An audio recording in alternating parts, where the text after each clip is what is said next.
వెంకటేశ్వర స్వామి ఎక్కడున్నాడు అంటే చెప్పగలం. తిరుపతిలోని. సత్యనారాయణ స్వామి ఎక్కడున్నాడు అంటే చెప్పగలం. అన్నవరంలోని. నరసింహస్వామి ఎక్కడున్నాడు అంటే చెప్పగలం. సింహాచలంలోని. మరి కొండవీటి దొంగ ఎక్కడున్నాడు అంటే ఏమని చెప్పగలం? ఎక్కడున్నాడు చెప్పగలం. ఈ కొండవీటి దొంగ మనకి కనపడ్డు. ఈ దొరసానమ్మ మన పెళ్ళాలతో కాపురం చేసుకోనియదు.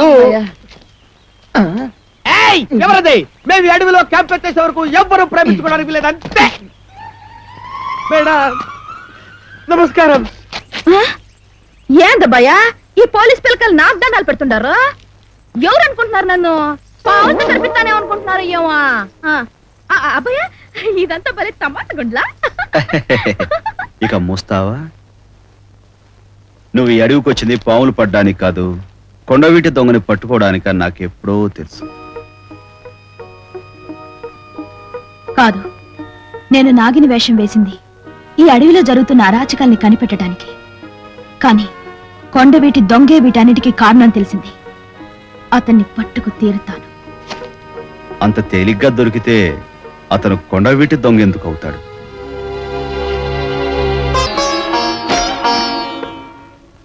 చూడమ్మా, జస్టిస్ సంజయ్ దేవ్ గారు ఇప్పుడే ఫోన్ చేశారు. ఆవిడ వచ్చే వరకు మిమ్మల్ని ఇక్కడే ఉండమన్నారు.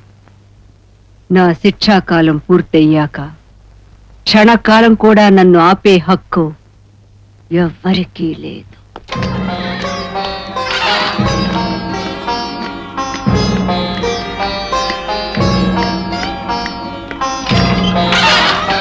Good morning madam. Good morning. Shambhavi ఎంత చెప్పినా వినిపించుకోకుండా వెళ్ళిపోయారమ్మా.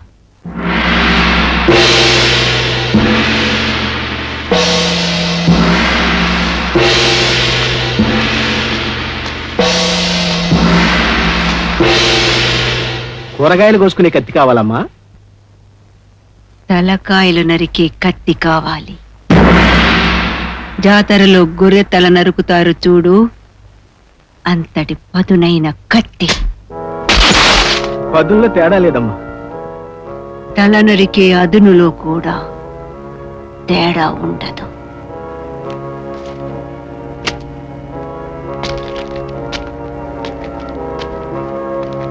అమ్మా ఇంకో 10 రూపాయలు రావాలమ్మా.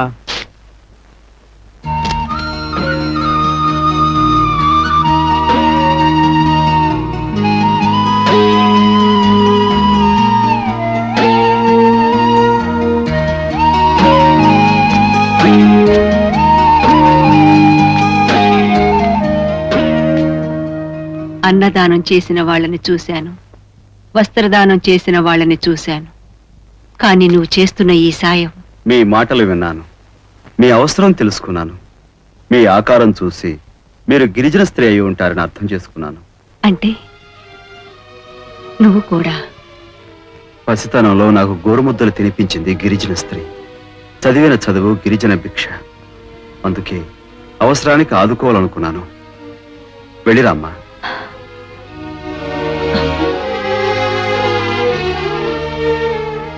నా అవసరం తీరితే నా ఆయుష్ నీకే పోస్తాను బాబు.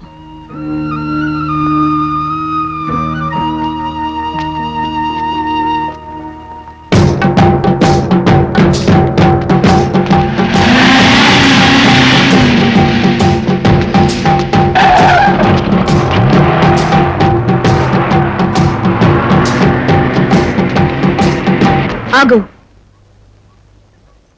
నీ పేరు? శాంభవి. ఎక్కడి నుంచి వస్తున్నావు? రాజమండ్రి నుంచి. ఎక్కడికి వెళ్తున్నావు? అడవిలోకి.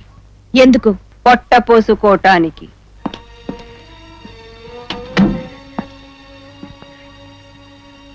పొట్ట పోసుకోవడానికి రాజమండ్రి నుంచి ఈ అడవిలోకి రావాల్సి వచ్చిందా?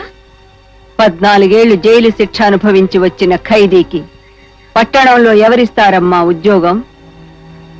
ఏమిటి, 14 ఏళ్లు జైలు శిక్ష అనుభవించి వస్తున్నావా? కారణం? పెద్ద పోలీస్ ఆఫీసర్లా ఉన్నావు. యావజ్జీవిత శిక్ష ఎందుకు వేస్తారో ఆ మాత్రం తెలియదా? ఒకడి తల నరికాను. ఐసీ. చేతిలో ఆ కత్తి దేనికి?